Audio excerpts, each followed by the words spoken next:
A few days ago, the most important yet underrated troop in the game vanished from our villages, and everyone has been wondering two major questions. So today, I am going to tell you the story that answers both of those questions. Why did the builder leave us, and where did the builder go?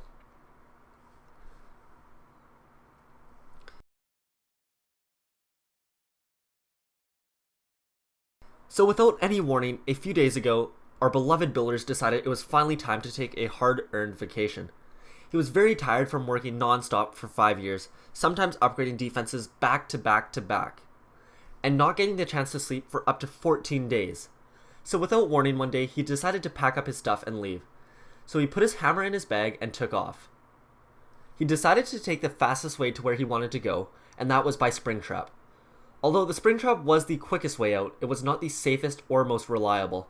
Where he initially intended to go to Heyday, where he could get away from all the fighting and destroying, but the Springtrap ended up flinging him all the way to the Clash Royale arena.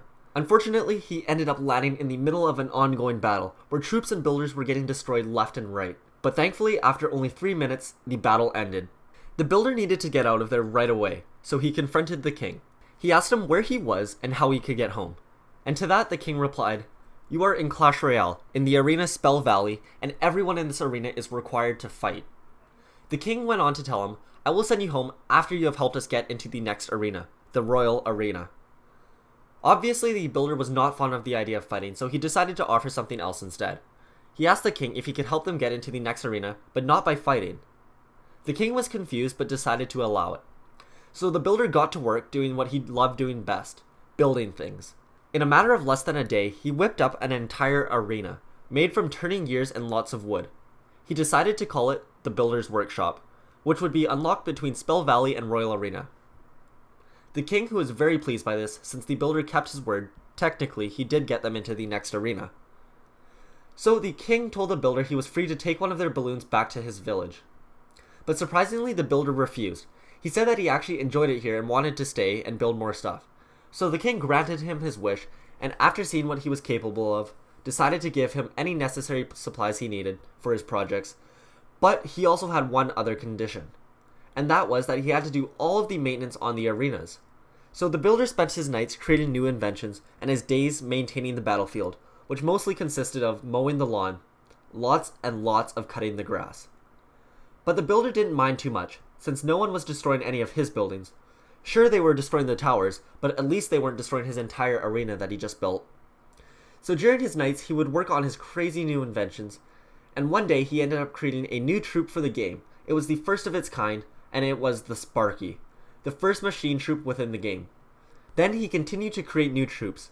He ended up finishing the designs of two brand new troops that were the cannon cart and the flying machine. So he released the cannon cart, but right before he could release the flying machine, he received a letter from his village's chief, where the letter was apologizing and asking the builder to come back. So the builder thought about it and realized how much he missed all of the other troops back at the village. Plus, he felt bad for everyone that the barbarian was ruining all of the buildings by whacking it with his sword. So he decided it was finally time for him to head back home. But before he left, he asked if anyone would like to journey back with him, and sure enough, a few of them actually said yes.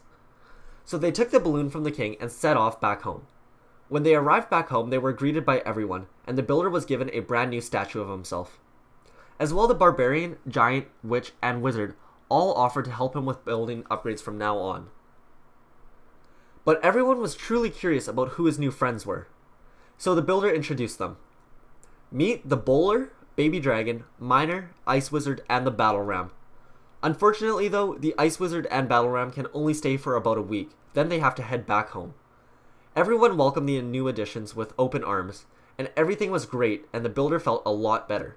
So he decided that he wanted to give them another present as well. So he got out his designs of the cannon cart and gave it to the chief. But as if out of nowhere, a gust of wind ended up taking the draft right out of his hands and carried it off the island. As if by fate, the gust of wind carried the designs all the way to the night village, where the master builder found the designs. A little upset, the builder said, "That's alright, I've got plenty more better ideas." He then showed them the designs, and their jaws hung open. Everyone couldn't believe it, but they couldn't wait for him to add it into the village. So after a long and eventful day, everyone decided to call it a night, and for the first time in a long while, the builder truly felt at home. Thank you guys for checking out my story on where I think the builder went, and I wanted to mention really quickly that we are currently hosting a giveaway with Past Amazing for $100, and all you have to do is subscribe to enter. So click that link in the description and you will be entered to win the $100 giveaway. Also, I wanted to acknowledge that I am reading all of the comments, and I know everyone is still requesting to see the story on the Archer Queen and to finish the Barbar story. And I wanted to let you guys know that I have not forgot about that. It is a video that I really badly want to do, and I definitely will be. It's just that this missing builder update has got me extremely busy right now, so I hope you guys understand that, and I will definitely get back to the Archer Queen story and the Barbar ending once this update dies down. So thank you guys all so much for all of your continued support on these stories. They really are a lot of fun for me to make, and it wouldn't be possible without you guys. So I wanted to thank you guys all for that and your patience. And as always, I hope you enjoyed today's video, and stay tuned for the next story or Clash of Clans related video. Peace.